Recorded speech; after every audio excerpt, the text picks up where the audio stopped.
Hey everybody, welcome back to Electric Cafe. Today's album review is on Bryan Ferry's 1993 album called Taxi.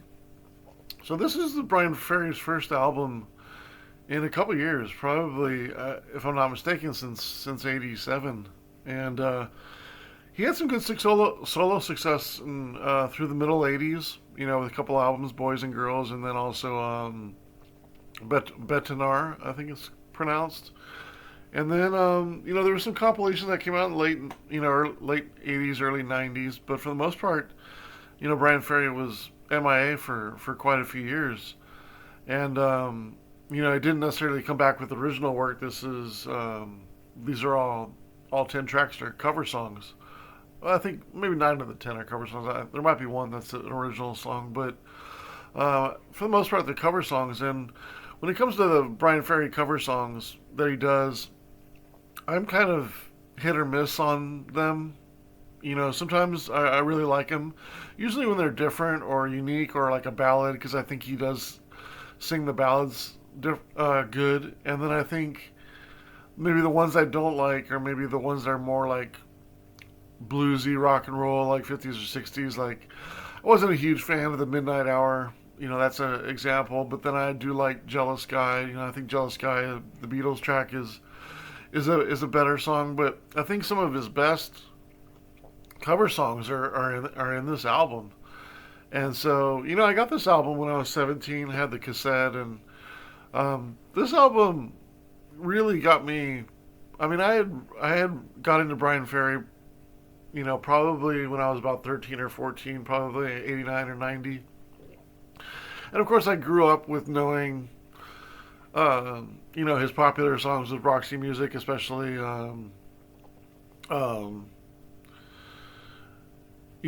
well, even Slave to Love, of course, but more so his the last two hits he had with Roxy Music, Avalon, and of course, I'm blanking on the other popular one right now, but um, it always bothers me when I can't think of like one song. It just pains me, like especially when it's so popular, like the Bryan Ferry song everybody knows off the same album, Avalon. Anyways, it'll probably come to me, but those I grew up with those, so I mean, I always knew Bryan Ferry from those songs, and of course, Slave to Love and Don't Stop the Dance, and of course, um, his '87 song too, which I'm blanking on now as well. Is Right Stuff or uh, God, I'm blanking on that song too.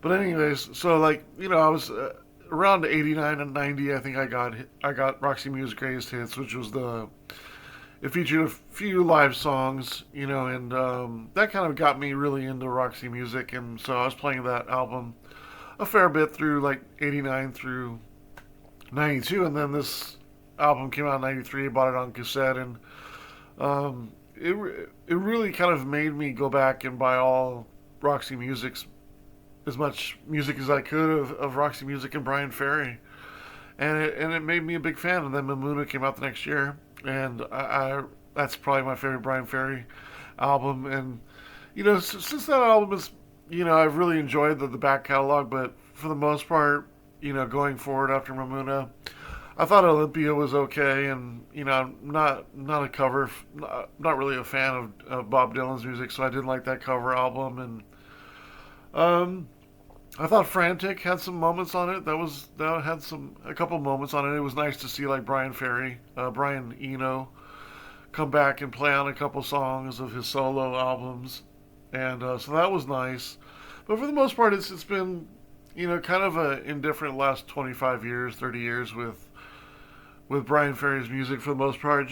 I just wish he made another Taxi or made another Mamuna. Like those I think those albums are so classic and so personable and so personal sounding, and to me it kind of encapsulate what Bryan Ferry kind of his images to me and his what his songs do to me, and they're kind of a combination of of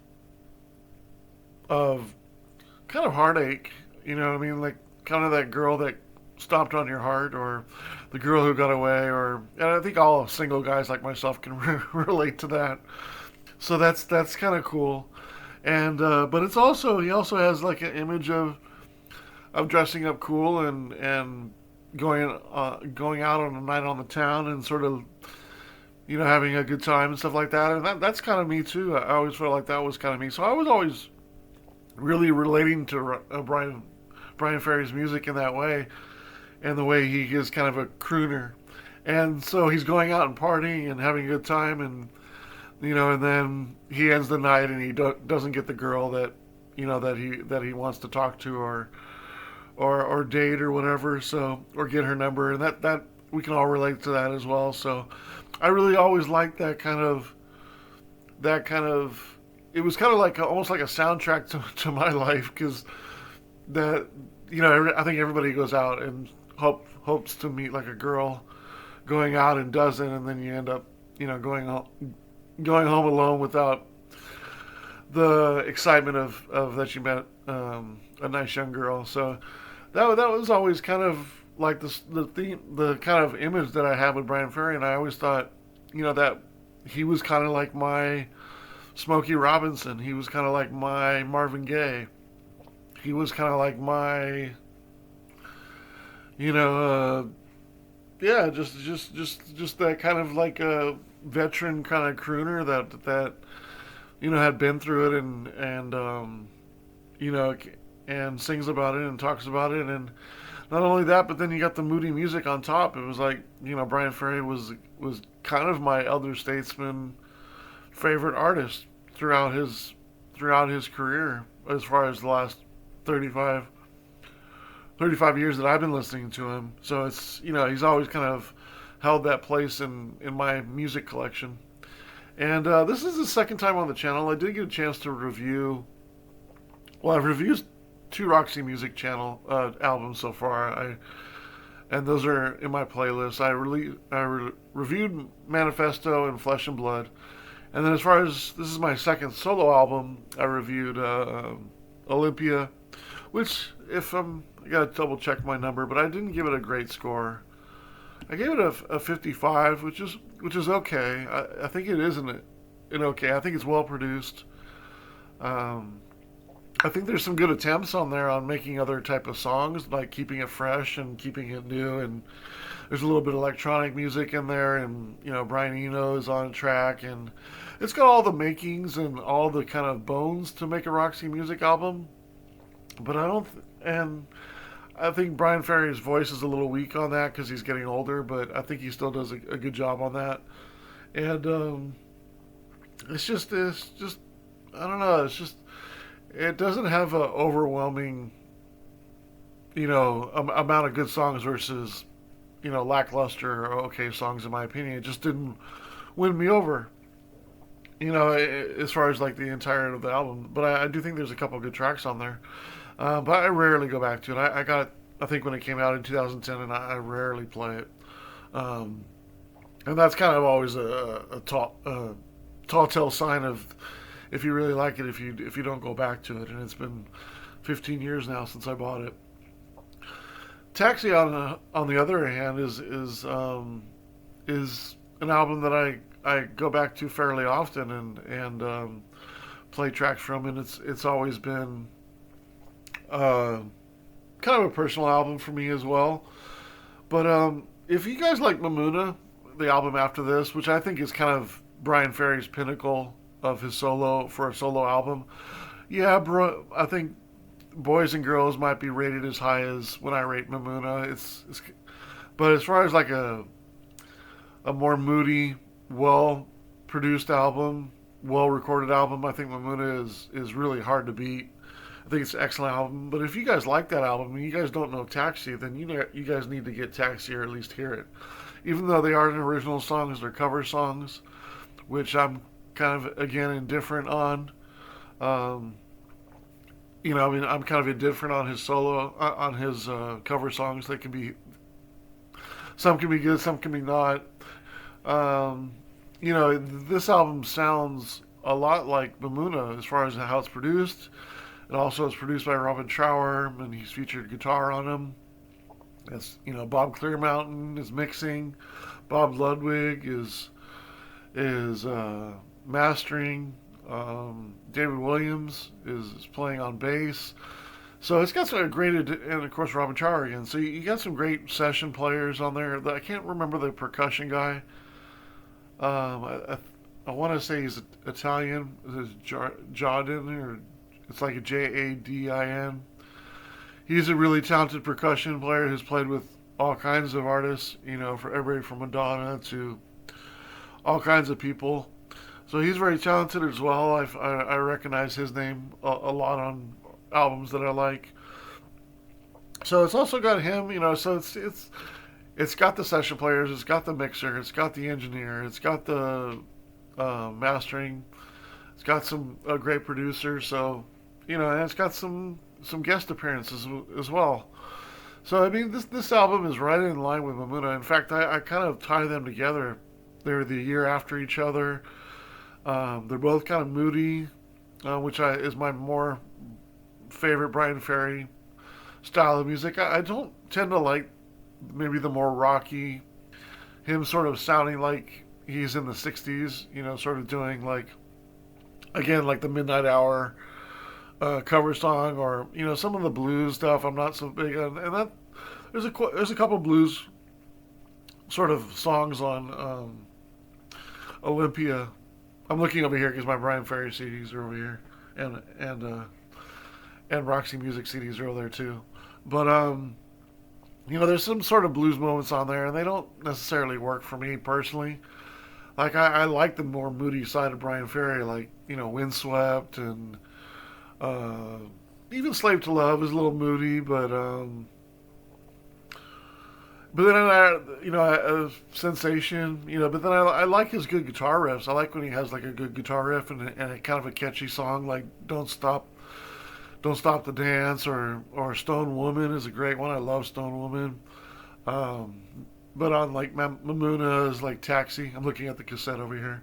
The New York City, or Don't Want to Know, or those are some good kind of upbeat tracks that are kind of a little more hip, which is cool. And I think Bryan Ferry does well on those as well. And that kind of ties back to his kind of like his kind of more suave kind of Night on the Town sound, which is kind of that. What was that album? I just mentioned it.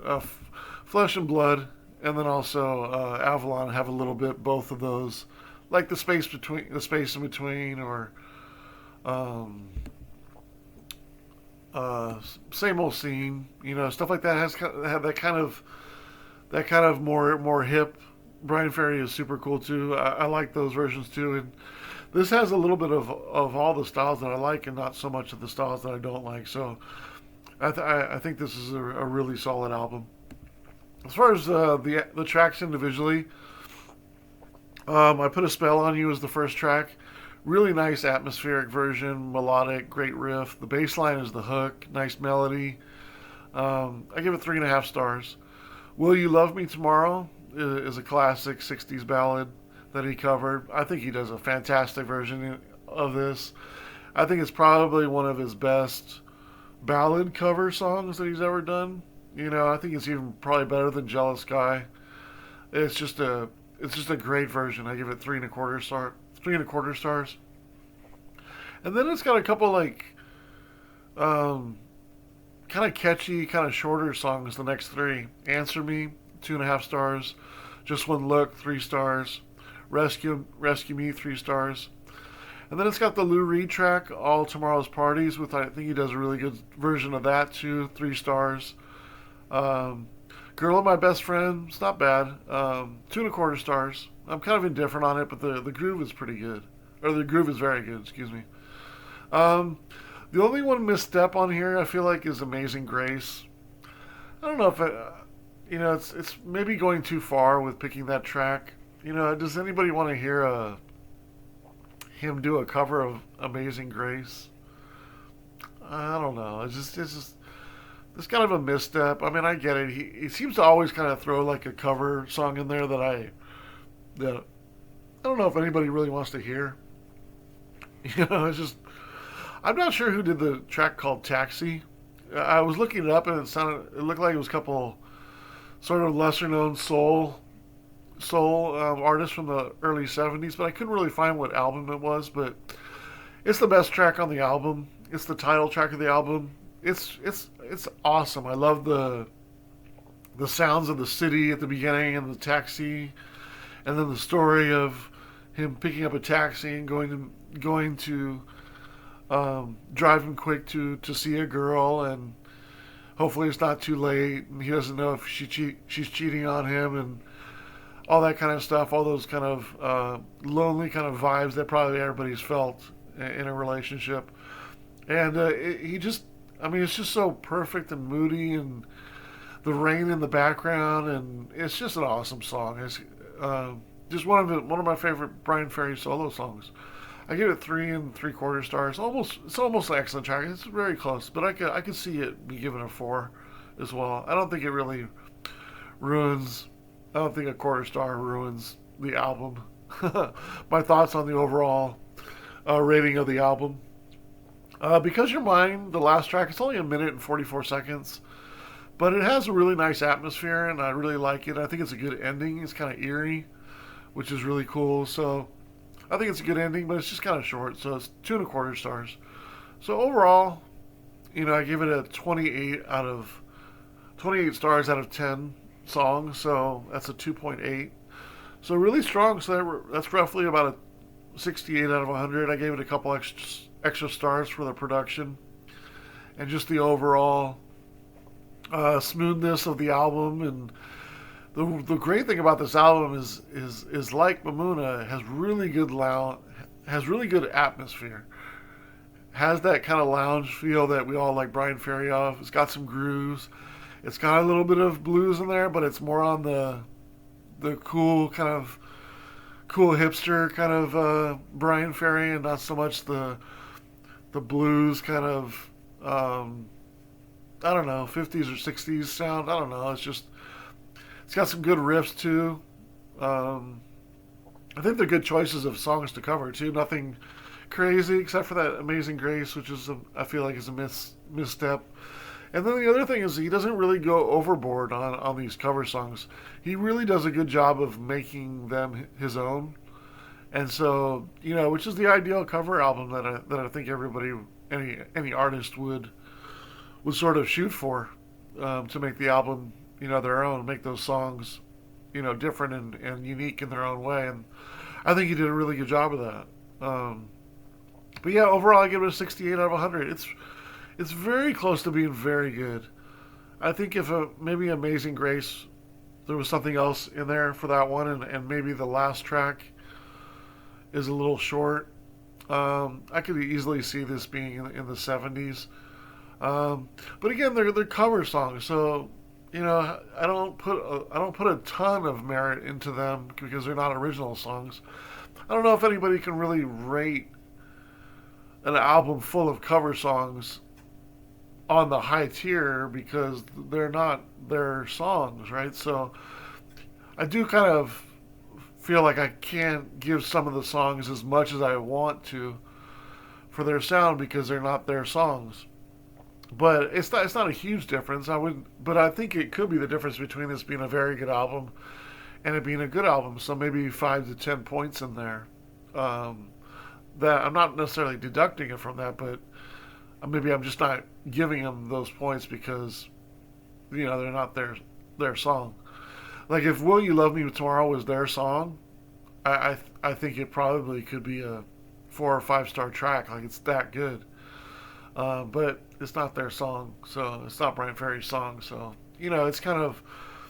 I don't really think I really took that into account when I was rating this so much, but I think it is to be said when you think about it. Is like you think of cover albums, like what's a really highly regarded cover album that anybody's ever done that's up there on the best albums ever list. You're just not going to see it.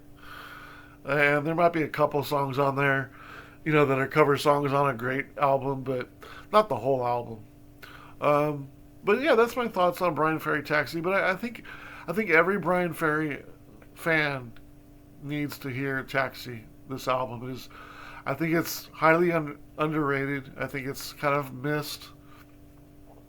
Maybe that's because it's cover songs. Maybe because they didn't tour after this album at the time. But very good album. There I say very good album, and I rated it a good album. But it's really close in there. But I think all Bryan Ferry fans should check this album. I'm curious to know what your thoughts are on this album and what your favorite three tracks are. For me, my favorite three tracks are Taxi, I Put a Spell on You, Will You Love Me Tomorrow. But there's so many close ones. I mean, just besides that, I got 3 songs in a row that are 3 stars. Just One Look, Rescue Me, and All Tomorrow's Parties. Just a really consistent album. That's nice atmospheric and got a good lounge, good grooves, good riffs, well produced, well engineered, well mastered, with some great session players. Just then you got Bryan Ferry singing on top. Just you almost can't win. That's why I kind of wish there was another album after Mamuna. Just take all those people back and throw them in the studio. And man, if there was anything close to a Mamuna 2, I'd be happy even if it was just half that album. It's just a shame they didn't do some more.